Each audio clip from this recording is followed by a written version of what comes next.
Good afternoon. I am Paula Fontana, Vice President of Corporate Partner Development with the National Black MBA Association. All week long, we are celebrating our 55-year legacy. For 55 years, we have empowered visionaries. For 55 years, we have led in the creation of educational, wealth building, and growth opportunities for our members throughout all stages of their careers as students, professionals, and entrepreneurs.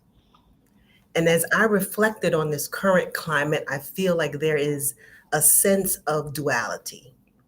So there exists both a sense of hope and frustration, a desire for change and a determination to overcome obstacles that stand in our way. And I can't help but think that the more things change, the more they stay the same.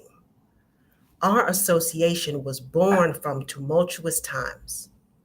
Our founders, too, faced uncertainty and challenge. They were troubled on every side, but not in despair. That is our legacy, shaken but not stirred. Leaders must be resilient in the face of adversity. Our panelists, both of which are legacy leaders of the National Black MBA Association, will discuss how they navigated bumpy terrain by focusing on what they could control rather than the exterior barriers that threaten to hold them back. And more importantly, how you can do the same. So our first panelist, Catherine LeBlanc, is a writer and consultant. Her 40-plus year multifaceted career in the private, public, and nonprofit sectors, along with her innate curiosity and passion for learning, inform her writing and consulting. A lifetime member of the National Black MBA Association, Catherine joined the organization shortly after receiving her MBA from the Harvard Business School. A former Atlanta chapter president and National Black MBA board member and officer, Catherine is the recipient of several of the organization's highest honors, including the H. Naylor Fitzhugh Award of Relevance, the President's Award for Outstanding Leadership, and Outstanding MBA of the Year. She has consulted the organization on the design and implementation of the respected and very successful Leadership Institute. A graduate of Duke University, Catherine is the proud mother of 3 adult children and the doting grandmother of 3. Our second panelist, Dr. Alex Gabin, National Black MBA Lifetime Membership Award recipient, is a professor and director of the School of Accounting at James Madison University, who started his career as a public accountant. Dr. Gabin earned his BA in Economics and Mathematics from Howard University, his MBA from the University of Chicago, and his PhD in accounting from Temple University. He has received the Builders Award from Third World Press, the Accounting Educators Award, the Lindback Award for Distinguished Teaching, the 4-time recipient of the James Madison University Outstanding Teacher Award, as well as the Distinguished Faculty Award of the Lincoln University Alumni Association. Dr. Gabin co-founded the National Black MBA Association in 1970 and is a charter member of KPMG's PhD Project and Accounting Doctoral Students Association. Family, did you hear all the accomplishments and accolades? Excellence is our legacy. To set the tone for this discussion, let's take a look at this short video.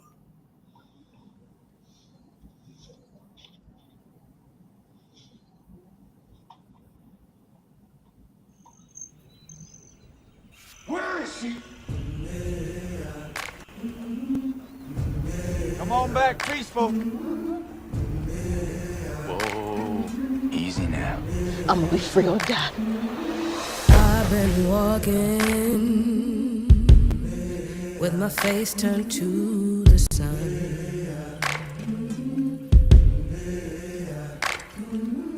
Weight on my shoulders, gun. Oh, I got eyes in the back of my head, just in case I have to run.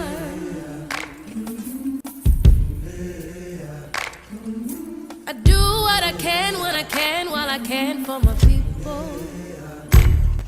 While the clouds roll back and the stars fill the night, that's when I'm gonna stand up, take my people with me. Together we are going to a brand new home, far across the river. Can you hear freedom calling, calling me to answer? Gonna keep on keeping on. I can feel it in my bones.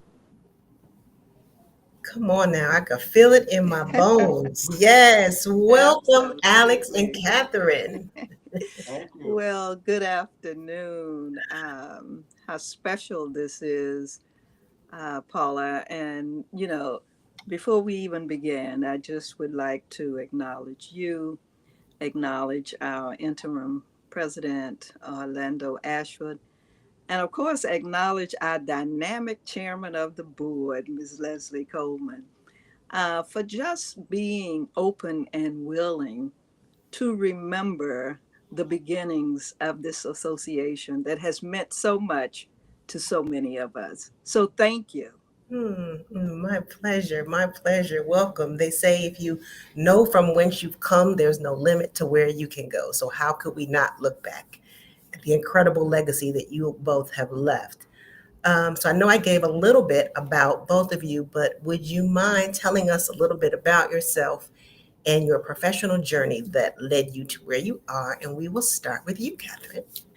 Okay, so I don't know how far you want us to go back, but I will say that when I was, from the time I was in the sixth grade, I had wanted to go to Howard University, my brother Alex's alma mater, and got to high school. And my wonderful guidance counselor, who turned out to be one of my mentors, suggested to me that there were Southern universities that were beginning to open their doors in up to Black students.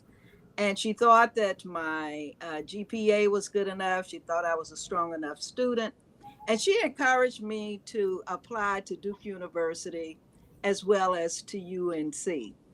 And when I got in, that was a decision, but not a big one, because after I got in, everybody sort of took it for granted that I was going to go, because I know that there is we had talked about something called responsibility to the race.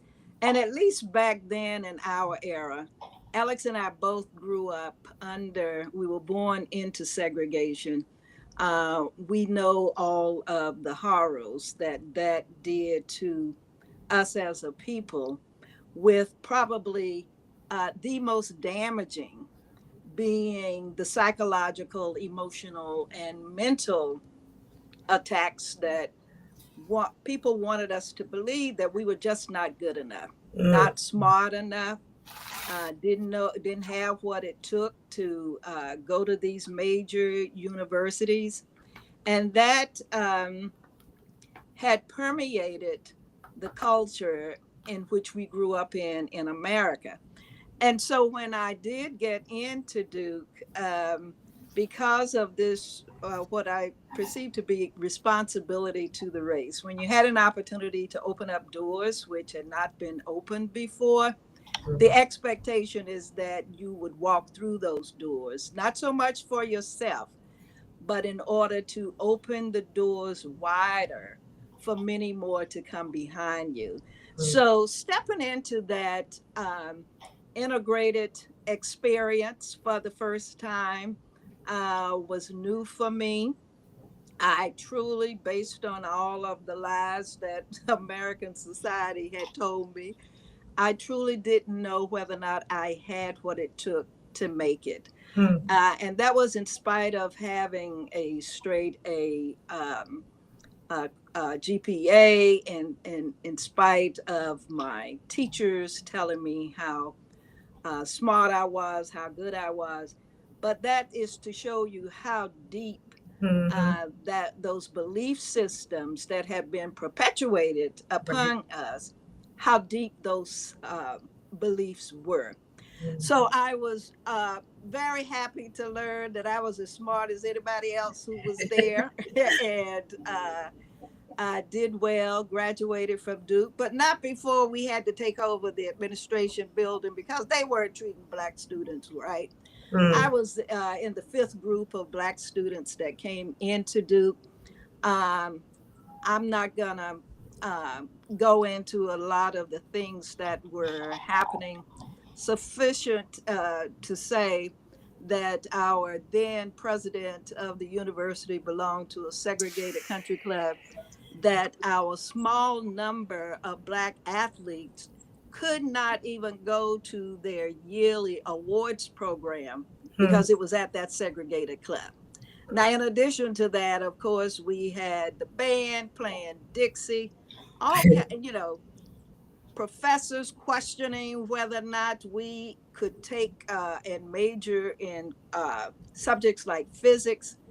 Um, so it was just a lot of things that came up that let us know that we needed to take a stand one way or Mm. the other because we Mhm. had talked to the university for a while. There hadn't been any action.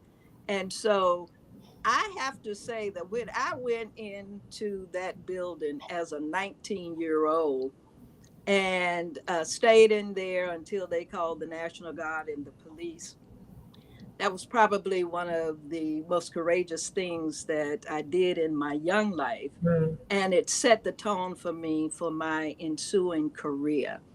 When I left Duke, I had always wanted to be a social worker, went into it for 1 year.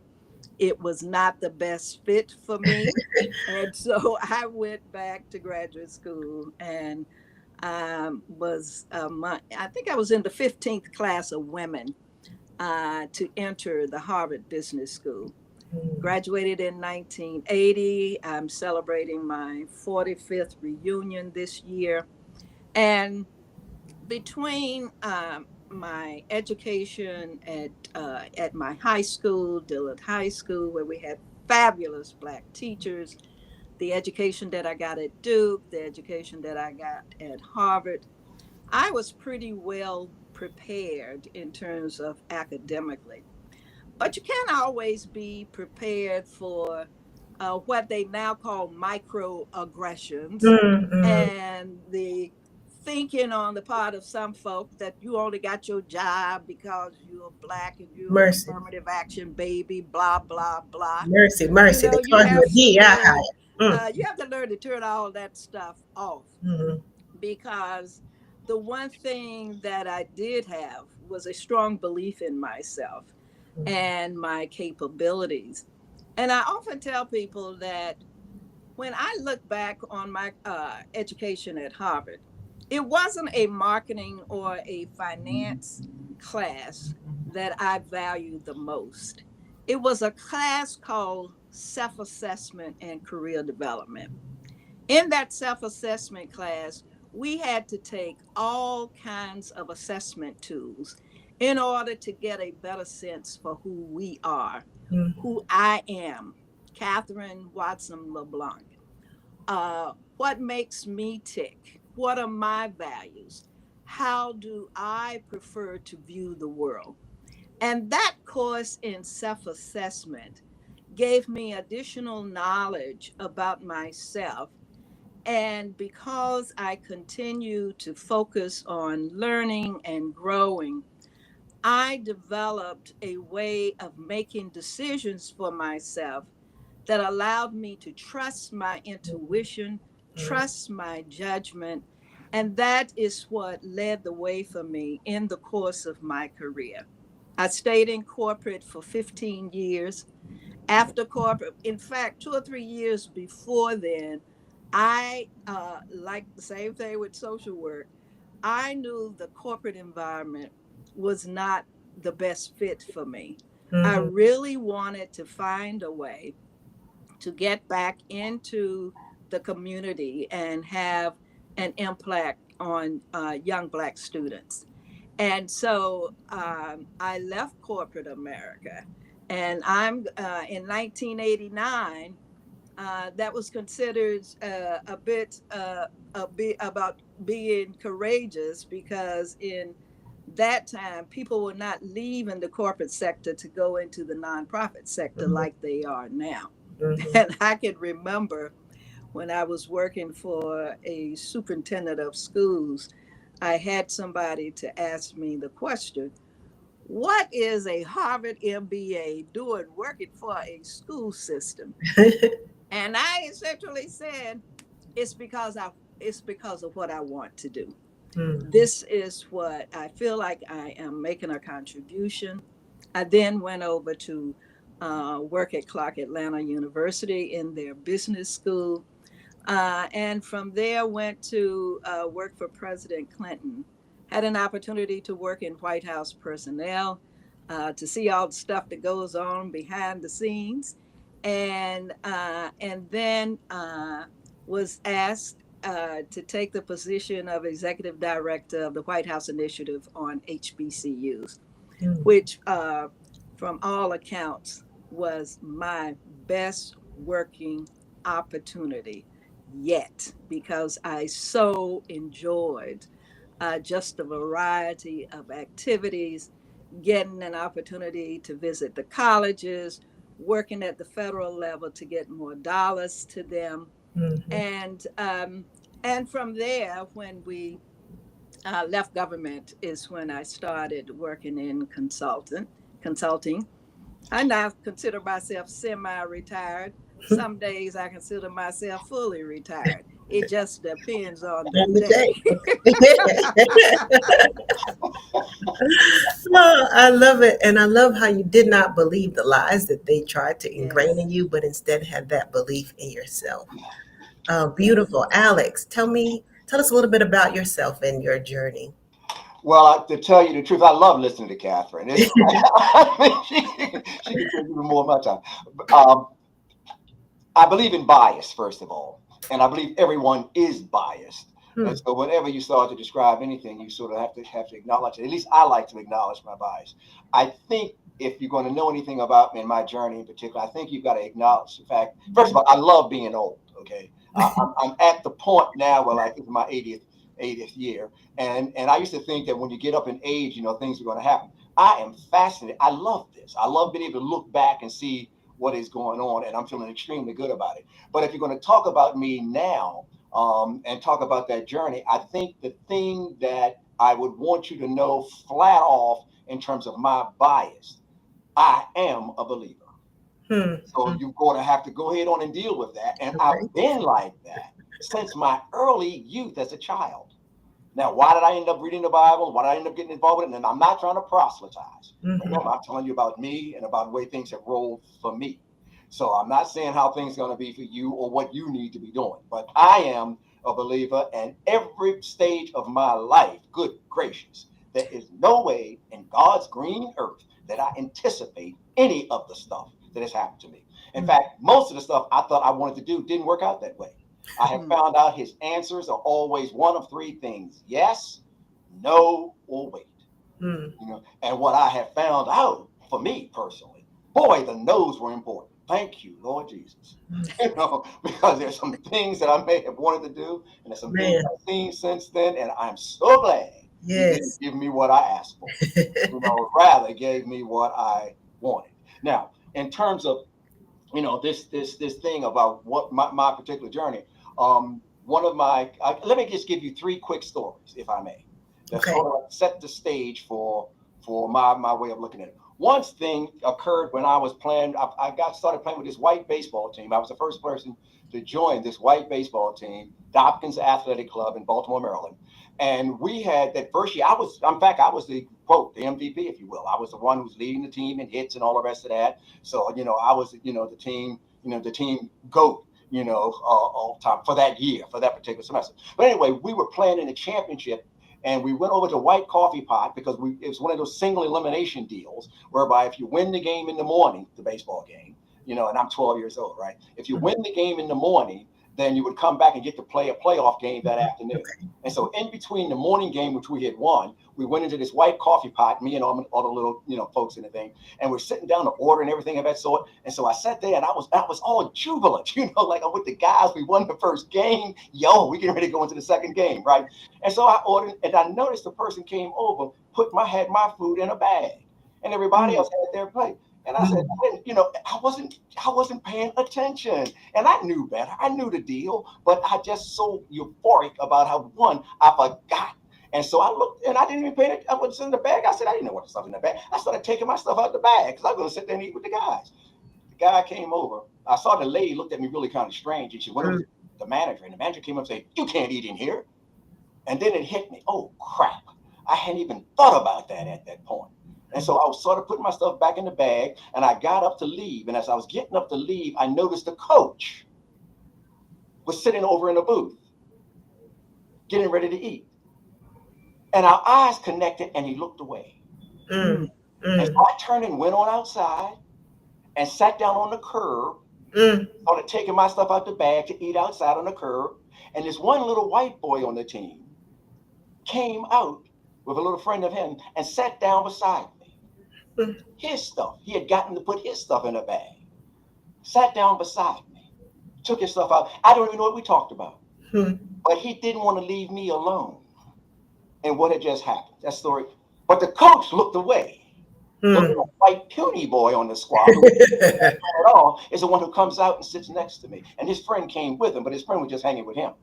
That was the deal. That's story one. Second thing, same year, same team. Miss Mary Dobkins, who was a crippled woman from Russia and all the rest of that, and she loved baseball. She formed this little organization trying to save little hardwood white boys. I just got to be lucky because one of them liked me, invited me to join the team, and Mr. Al thought I could play ball, and he wanted to have a winner, so he put me on the squad. But anyway, we took us to a drive-in theater. Y'all may not know a lot about drive-in theaters now. But we were a drive-in theater, and we were all jubilant in the band that we were in. She had a big station wagon. We were all jubilant, and we all just doing all this kind of stuff. And so we rolling up into that doggone drive-in theater, and the guy's counting all the little people in there to see how much they're going to have to pay. And he saw me. And he said, "Wait a minute. He can't come in here." And Mrs. Dobkins said, "But what do you mean he can't come in here? We with us. We going in." He said, "I don't care who he's with. He can't come in here." And so she had to turn that doggone station wagon around and drive out. And all of a sudden, that jubilant little group of young kids, it was quiet. You could hear a pin drop in it. And Mrs. Dobkins said, "Well, that's okay. We're going to go over the Heron Run and look at the water coming out the rock, and this is going to be great." And so she pivoted to try to do something else that she thought we would like. And so that's exactly what she did. And so that's what we ended up doing. And then a little bit later in life, down here at James Madison University. I indicated, I think you did in the bio there, the first year I was here as the only Black faculty member at James Madison University in the College of Business at that time. And I had been invited to come here for a 1 year, as it was, experience as a visiting professor, Commonwealth visiting professor. Because I had said I didn't want to come down here because, Catherine, I was going down south. And I told the folks I had always been in kind of white environments ever since I was around 12 years old. So I could hang, but I'm bringing my family down here now. Whoa, wait. No, wait. No, it's a little bit different. Right. Anyway, they gave me a Commonwealth visiting professorship. I later found out, as I reflected it through prayer or whatever, that the real reason wasn't me coming here. It had to do with bringing my wife here, who did a phenomenal, who has been just, people can do their dissertations on her. She's had a phenomenal career here. But anyway, that first year I was here, they had an award for the outstanding teacher. And I won it. The next year I wasn't eligible because you could only do it 1 year at a time. You couldn't be eligible. So the second year I didn't run. I wasn't in the running, so I didn't win. Then the third year, the county students voted me as the best professor again. So I won it. And then the following year, I'm not eligible again. So they went in, I was out of it. And then the next year after that, I was eligible again, and I won it. And the next year, they said, no, you're not eligible again, so I'm out of it. And then the fourth year, I won it again. Wow. But by this time, the new person who was the chairperson, who had been in public accounting just like I had been, who was well regarded and all the rest of that, who was well regarded here even. But I could tell the thing with him and me, there was this yada, yada, yada. Oh, no, nothing ever happened. Nothing bad ever said, whatever it is. But I could feel it. He disbanded that award. Now, what is it that I'm saying here? There is this statement I'm going to read to you quickly and run it through. Now, this was written, by the way, by the guy who was a senator from South Carolina, and his name was Hammond. And it had to do back during a period of time when they were talking about admitting another state into the Union and whether it should be slave or not. And he was writing. But anyway, he was writing about this thing. And so he said this was his take. And by the way, this is in the congressional record. And I am reading from what it said. OK, so I'm going to come up, but I'm not, I'm not making stuff up. In all social systems, there must be a class to do the menial duties, to perform the drudgery of life. That is a class requiring but a low order of intellect and but little skill. Its requisites are vigor, docility, fidelity. Such a class you must have, or you would not have that other class which leads progress, civilization, and refinement. It constitutes the very mud seal of society and of political government. And you might as well attempt to build a house in the air as to build either the one or the other, except on this mud seal. Fortunately for the South, she found a race adapted to that purpose to her hand, a race inferior to her own, but eminently qualified in temper, in vigor, in docility, in the capacity to stand the climate, to answer all of her purposes. We use them for our purpose and call them slaves. The senator from New York said yesterday that the whole world had abolished slavery. But this is the line I want you to listen to. I, the name, but not the thing. I, the name, but not the thing. Good people. The issues here, name changes, right, but the thing is still in place. And there are good people, and there's some people who are not quite so good. And there's some people who just like Mr. Al just want to be out of it. They don't want to be bothered at all. And then there are people like Pudgy who are going to come and be with you anyway because they know it's wrong. And then there are people like Mrs. Dopkins who just do the best they can to pivot and help you out. When we had the National Black MBA Association meeting in 1970, there were all of us invited to come from the University of Chicago. We only had 2 delegates from the other 29 schools who were invited to be at that particular 2-day meeting. But let's understand that even within us, about 60% of us attended the meeting. The other 40% didn't come for one reason or another. Could have been legitimate reasons. I'm not saying what it is. But even within us, not everybody is on board in dealing with stand up. Right. Take your people with you. Together we are going to a brand new name. And I like that line in there says, where my man says, I do what I can, when I can, while I can for my people. And that to me is the issue that we're dealing with now. I want to encourage everyone on this call. I understand all of this stuff that's going on. I got it. But he has brought me through every last bit of that. And what I would say to you, if you feel him speaking to you, listen.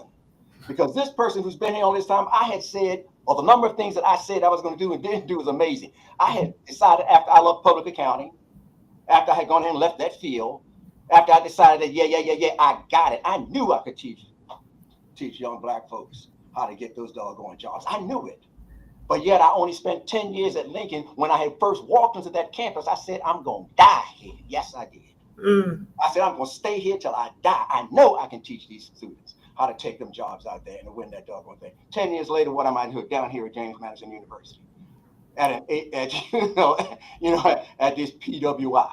And I've been here for 40 years. I've been here for 40 years. So I spent 10 years where I said I was going to be, and I've been the last 40 years here. And it's cool. Go where he guides you.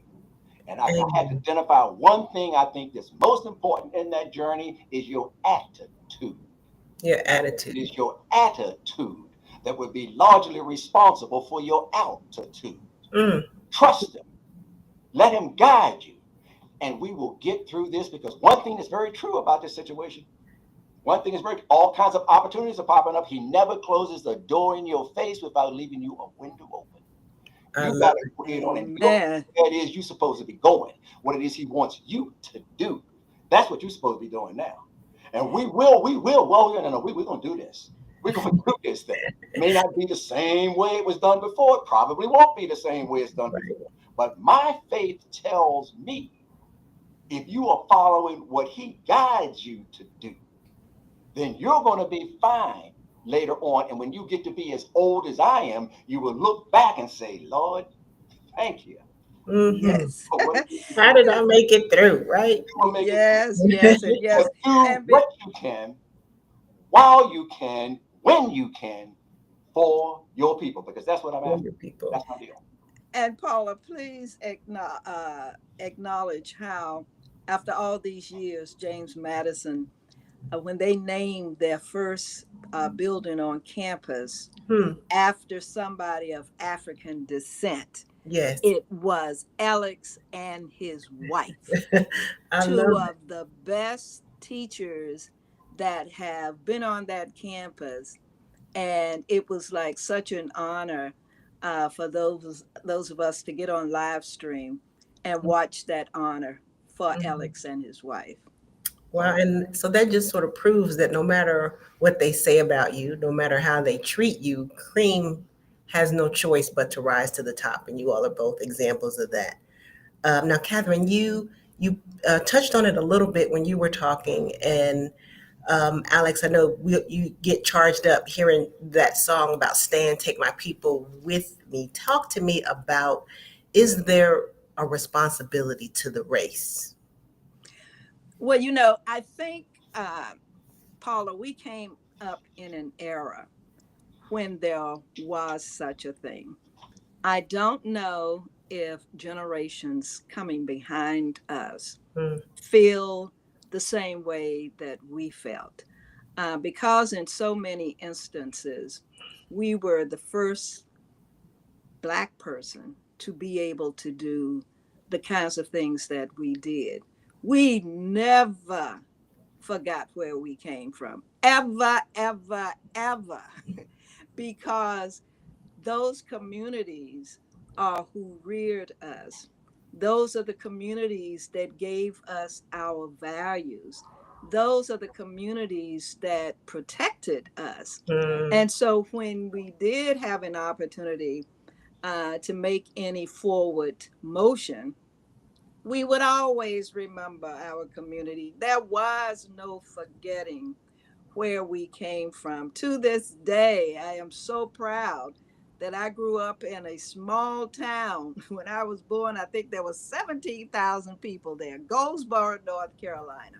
I am very happy to have been from there because it was there where my church supported me, where my teachers supported me. And even though we went to the segregated high school that had inferior facilities, used books when the other high school had brand new equipment, brand new books, all of that, all of the kinds of things that you can do to just impose indignities on people.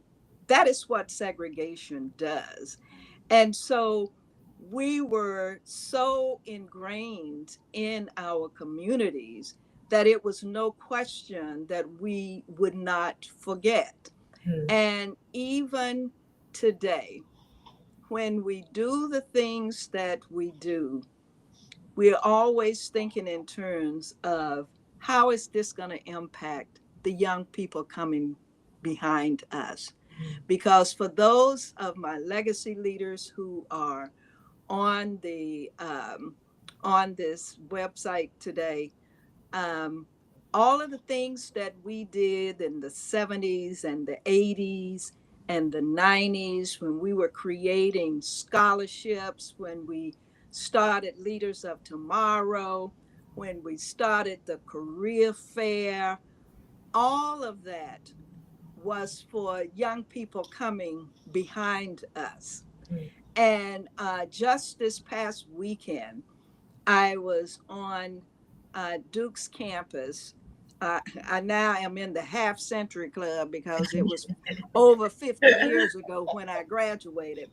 But what made me feel so good is the number of Black students who came up to me and just thanked me for the stand that we took in 1969, because they realized that if at some point you don't have somebody to take a stand for you, things are not going to change.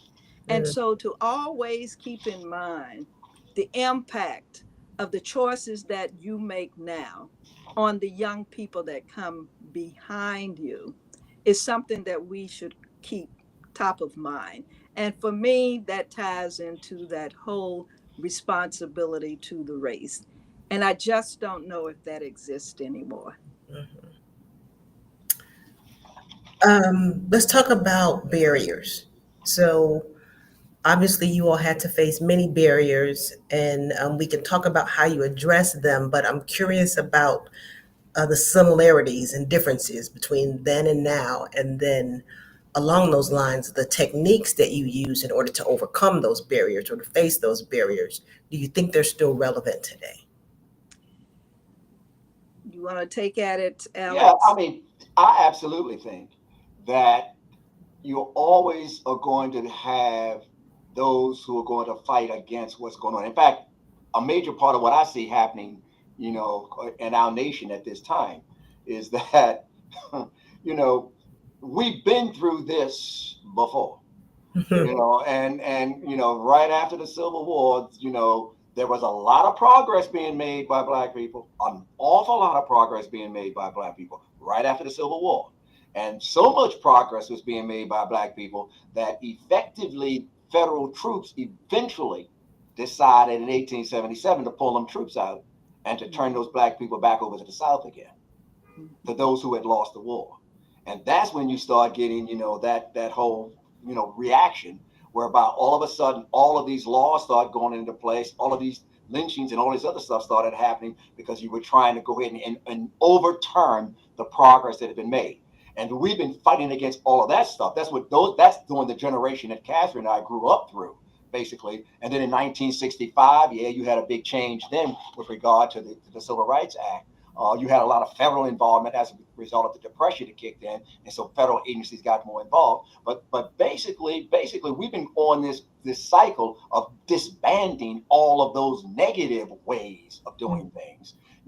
Ever since the Reconstruction ever since the 1877 period when the federal troops pulled out. So we've been going through that. But right now, at this point, you've now got it flipping back again to try to undo the progress that was made with regard to the Civil Rights Act, the progress that's been made with regard to Black identity, the progress, you've got it flipping back. The Smithsonian Institute is in danger because of what it is. They've got as far as Black representation is concerned. Colin Powell's, uniform, has been pulled out. All of these things are being done culturally to try to go ahead on and say to you, we want it back the way it was because we want to go ahead on and see something different. So right now, we're going through something that happened before. And how did we address those things before? The primary way we addressed it is that we got together. The primary way we addressed it is through community. The primary way we addressed it is that we did not allow ourselves to be isolated so that we can then be defeated. We joined together. When we got together in 1970, we didn't have any answers globally. The one thing we knew is we better get together. We gotta start figuring this bad boy out. We weren't seduced into thinking, oh, now that you're going to get yourself a good job, you okay. You okay? You going what? Oh, no. We getting together. Because we're now seeing some opportunities are opening up for us, but what does that mean in the larger picture about our people? Yes. What does it mean with that? How do we translate that? And so right now, with the stuff that's going on, we know that barriers are always there.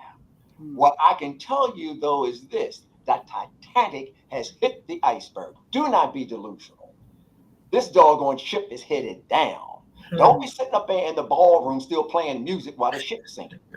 You're going to have to go ahead on and acknowledge the fact that things are different now. Figure out a way to get on a lifeboat.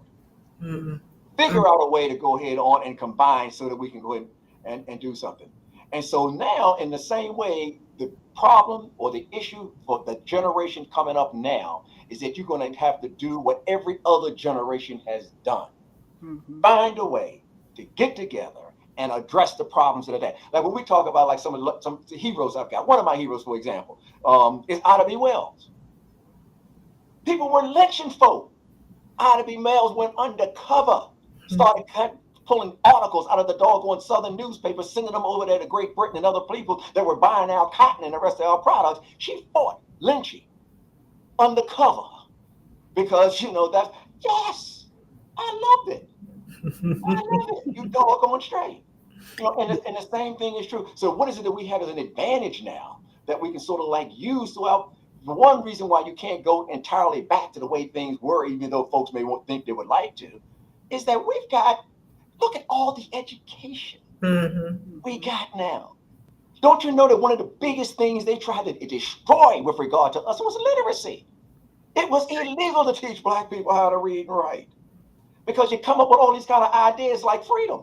Yes.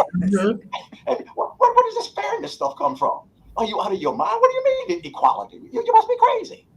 Yes. But look at what God has done for us. Look at the Yes. literacy we got. And look at us. What are the last? Oh, yeah. We were always sort of recognized a little bit once Jackie Jackson, once Jackie Robinson broke into the baseball. Okay, you can play a little ball. Okay, yeah, you can go ahead and outrun some folks on the track. Hello, Hitler. And you can go ahead and.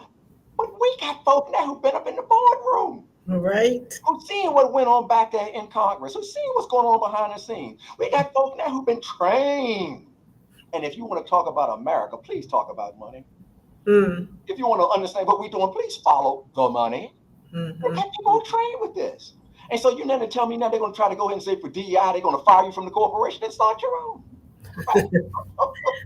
Right. I'll slam that door in my face. All you're gonna do, look, I never worried too much about being fired from JMU because all you're gonna do is send me someplace else so that I can teach those students to beat yours. Let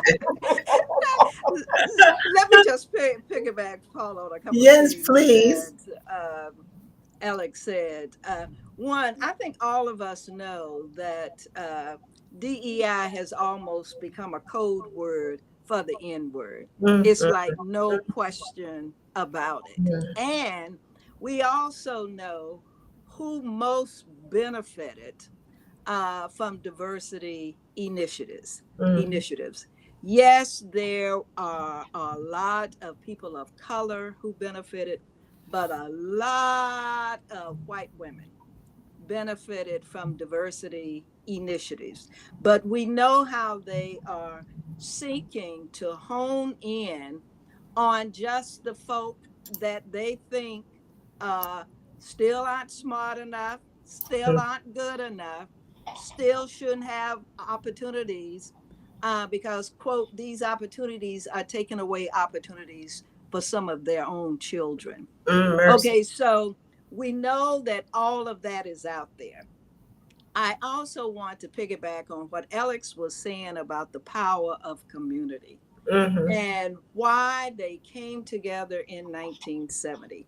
And certainly by the time that some of the legacy leaders got involved with this organization in the latter part of the 70s and the 80s and the 90s, is because we were all isolated around the country, ones and twosies, one or two here, one or two there, lots of isolation. But boy, when we came to the National Black MBA Association annual conference, it was like homecoming, big time. And for many of us who had gone to white institutions, we didn't have the experience and the joy of going to an HBCU homecoming. And so in many ways, that's what Black MBA became for us. And that's where all of the hugging and the just catching up, all of that took place. And that sense of community has been, there are folk on the line right now that are good friends that I met 40 some years ago. And it is because of the National Black MBA Association And the way the environment that was created just embraced us, gave us fuel so that when we went back out to these all white environments, some of which were not very embracing, Mm-hmm. uh, we had gotten refueled. And so when you talked yesterday, Paula, about coming home, it is my wish that a lot of the earlier members of the Black MBA Association would consider coming home. Come home to help mentor Yeah. some of these young people that are going through, unfortunately, some of the same things that we went through 40 plus years ago. And just to be able to give them a sense of hope, to let them know that there's somebody that cares about them, to let them know that we are a welcoming ear. You can call us anytime. We are always there, always available. That is what I would like to see more of as we go into our 56th year. Because for 55 years, the organization has served many of us Mm-hmm. very, very well. But in the same way that yesterday, Paula, you and Orlando and Tan and Harold and others talked about the need for the organization to pivot right now, Mm-hmm. all of us who want to remain engaged and relevant, we have to pivot. We used to call it reinvention. What can I Mm-hmm. tell you? It just takes on a different title, a different word, but it's the same thing. Those of us who worked in corporate, we know that there was new lingo about every 5 years because Right. that's just the way they do things.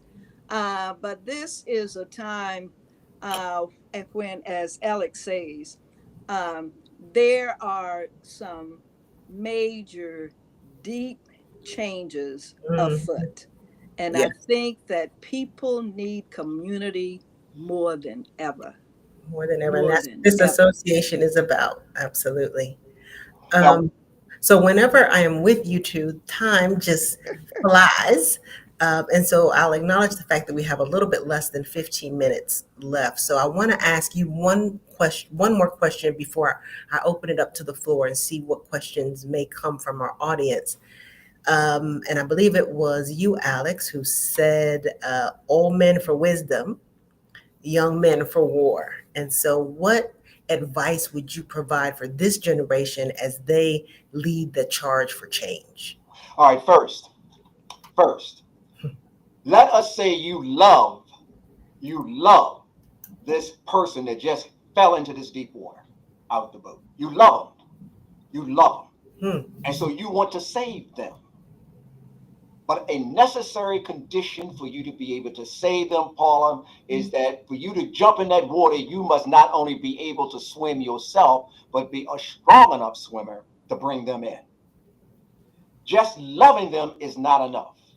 You got to be prepared to be able to handle both swimming and swimming strong enough to bring them in. Otherwise, both of you drown. Now, you will prove that you love them, but both of you drown. Now, what am I saying? I'm saying right now, given the environment and all the changes taking place, I need you to first make certain you and your family are strong. Hmm. I need you to do what is necessary for you to take care of your family and to take care of yourself so that you are strong. You got to be in a position. You got to be in a position so that you got one of the reasons why as my side business, and yes, I have a side business. I've been in education, and with that extra time, I love real estate. I've gone in property, and it has done very well by me because I did not want to be in a position whereby my employer could take away my doggone salary and force me to do something I didn't want to do. So Mercy. I decided to have a side business so that even if things went wrong, I still got bread money coming in. I still got some way of taking care of me myself so that my integrity would not be compromised by somebody going to threaten to snatch my job. That's Teach, what I teach, did personally teach, to be teach. Yes. stay in a position to do what I do now. And things have worked well for me, and I'm thankful for it. God has blessed me. Great. But my thing is this: I need you to be strong personally. And then if you're strong personally, then now you can go ahead and give to others. Now, how do you give to others and what do you want to give to others? I'm going to say the same thing I've said before. Listen to that voice. Listen to him. He will guide you. Sometimes you'll end up doing what you didn't want to do, because I sure enough didn't want to come down here. And so, but yet it turns out to be the best thing. Sometimes he will reinforce what you're going after, and sometimes the answer is not now. Wait, I'll do it later. But listen to him. He will guide you the way you need to be. I love it. What about you, Catherine? I would say know what your values are and live them. Because I feel fairly certain that if you look back upon the people who helped to rear you, Hmm. whether it was your grandparents, your parents, your aunties, your uncles, they helped to create who you are. And I would wager that they probably had you going to church. They gave you the beginnings of your faith. They are the ones that told you that you could do things. They helped to build your confidence.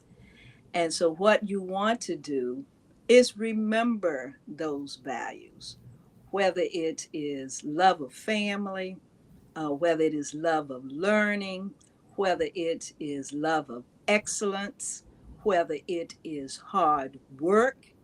Remember your values and put them in place on a regular basis. If you allow, as Alex said, that small, still voice to Hmm. help guide you as well as your values to guide you, I feel fairly certain that it's going to keep you on a path that is going to do you well and allow you to do well, both for yourself and for others. And just do not forget the power of community and what it means to be in community, to live in community, and to draw upon community. We do not have to do this thing called living alone. There are so many others out there who are willing to support us. And as I think both Alex and Paula alluded to, it is in community where we will get the ideas and exercise the creativity that we need during this moment, because that is what is required. Some of, while we don't take any tool off the table or out of the toolkit, it is also an opportunity to create some new tools in Hmm. terms of pushing against aggression and discrimination and all of the other negative things that are operating in our world today. That's beautiful. Now we have a question from Carla Hannah. No pressure, but she would like to know if either of you are taking on mentees. She'd love to learn from you. um, I have mentees now, and under, if we could create something with the National Black MBA where we might be able to mentor in a group setting so that none of us gets overloaded, Mhm. I think that that could work. But I have been a mentor for a very long time. And I just so happen to know that there is going to be a mentoring meetup that will occur at conference during community. So, Hannah, if you are there, then I am sure you will see Catherine there as well. Absolutely. And I look forward to meeting you in Houston. And I absolutely look up so much to both of you. I'd love to know, who were your heroes growing up? Um, I'm going to start with my grandmother because she was one brave, independent woman. Used to jump in her 1952 Chevrolet, drive all over, checking on her children and making sure that their husbands were treating them good. Okay, so that independent streak I admired. When I got to elementary school, I had several teachers who took me under their wings, especially when I was in the 5th grade. And I know that there are a lot of young people in the National Black MBA Association who are very, very smart, used to finish their work ahead of the entire class. But to have a teacher who recognized the need to find something else to keep me occupied was a true, true blessing. And of course, my parents. And then when we go out into the bigger world, Sojourner Truth has been my mentor, my hero ever since I heard her name. And I have read just about everything on her. And while I was at Duke last weekend, they did an exhibit called Blacks in the Archives, and that is where they bring out archival material from their rare books. And they have an original autobiographical book by Sojourner Truth. Every year I go just to touch that book because I know her hands touched it and her spirit is a part of it. And I'm gonna stop it a minute, Alex, but unbought and unbossed Shirley Chisholm, another one of my heroes. Ida B. Wells, whom Alex mentioned, and don't ever forget Fannie Lou Hamer. Love that lady, love her. So, and let me say this: there are young people that are out there now, like Ketanji Brown Jackson, whose autobiography is just beautiful, where she talks about the impact of her family, her grandma, on her. So there are people who are living today who are outstanding heroes. And I'm going to mention my 5 mastermind sisters, whom I met at Black MBA 40 years ago. We're on the phone every Saturday doing our fellowshipping, supporting each other on our goals, all of that. Love it. Love it. Alex. I'm going to give 3. My main one is Malcolm X. All right. He Look mine everything too. up. The other one I think I'm going to mention, and a number of them I could, but I'm going to just mention 3. The other one is Ida B. Wells, of course, because I love what she did with lynching. And the third one is somebody you never heard of. His name is Sidney Williams. He was the youngest executive director of the Chicago Urban League. And he and Ruth Williams up in Chicago, they were just phenomenal people for me. So I'm just going to mention those 3. I love what Catherine is doing. I'm going to sit and listen to her.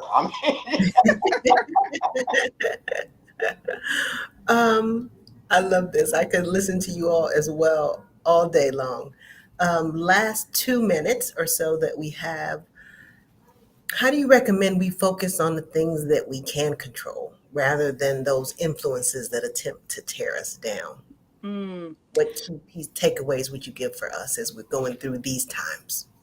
I think you got to avoid arrogance. I'm sorry. Go ahead, Catherine. No. You go, Alex. I think you got to avoid arrogance. I think you got to understand how you're a bigger part of a bigger picture. I think you have to understand how you're fitting into a larger work. And I think you got to understand how time looks. Look at our history. And so effectively, then we are a part of this thing, and you've got to do your part to it. But don't think that you're bigger than the whole thing. You're not. You are part of it. That's what community means. And so don't let your arrogance get to the point where your ego interferes with you doing what you can do. Do what you can do and not allow the devil to have you worrying about what you can't. What you can't do. And Paula, ever since January 20th, when there have just been so many assaults made on our country, dislodging our norms, treating people so callously. If you allowed it to get to you, it could keep you in a state of despair and anxiety. And so I'm like Alex, I got big time faith. So what my spirit has told me is that it is very important to protect my heart and protect my spirit. And when it looks like I'm getting ready to go down one of those rabbit holes where all this craziness is going, I call myself back. I will immediately go into a moment of gratitude, Mm, just thanking God for all the wonderful things that are in my life because it shifts my attitude immediately. And so I recommend that people find ways to help calm yourself down, mhm, because these are the kinds of times that can keep you in a disruptive state 24/7. And it's no good for your body, it's no good for your mind, it's no Right. good for your spirit. Right. And once again, in addition to finding individual things that keep me stable, keep me grounded, whether it be prayer, whether it be just reading something positive. Pull me out of that mm, moment of mm. negativity because I'm telling you, negativity is everywhere we can turn. Yes, it is. And so I'm going to give a pitch for the Black MBA conference again. So I'm going to encourage everybody out there to come back to the conference this year. The way, Paula, you all described how you and Elaine and Tan described how there's going to be more opportunity for interaction this Mhm, year, mhm. more so than in prior years. I like that a lot because that is where you get that spirit of caring. That's That is where you find new friends. That is how the organization can continue to do some of its psychological and emotional work mhm. uh, above and beyond coming there to find yourself a new job. You can That's do right. that too. But Yes. I'm saying that in these times, we need something that envelops us, embraces us, affirms us to be the good, kind, and loving people that we are. And when you have people telling you things to the contrary, Mhm. you need something to To come at it. contradict That's right. all of that. Right. And I cannot thank you both enough for reminding us how we can remain shaken but not stirred during this time. If you are have been displaced and perhaps need some help with reskilling and upskilling, we ask that you join us tomorrow at 1 o'clock Eastern for our session, The Remix, where you hear real people talk about how they were able to overcome those obstacles and reskill and upskill themselves. So until next time, please take care of yourself as well as each other. And Paula, would you say one word about Friday and encouraging people to send in those old school pictures and videos? Yes, absolutely. We are celebrating on our actual anniversary on Friday. Videos, photos, all of the things, please send them into our social media team. I am forgetting the hashtag right now. If my marketing team can give me a quick reminder of what that hashtag is, that would be amazing. Otherwise, stay tuned on social media and you will hear more. And also keep us in your financial picture. Yes, yes. Come on, Alex. Talk. Come on. Come on, Pass the collection plate. come Okay. on, So the come hashtag on. is Yep, hashtag NBMBAA55 as well that's as right. hashtag celebrate NBMBAA. Those who can do, Yes. and those who can't still do. Love We you. need Have help. a wonderful day. Bye Bye. bye.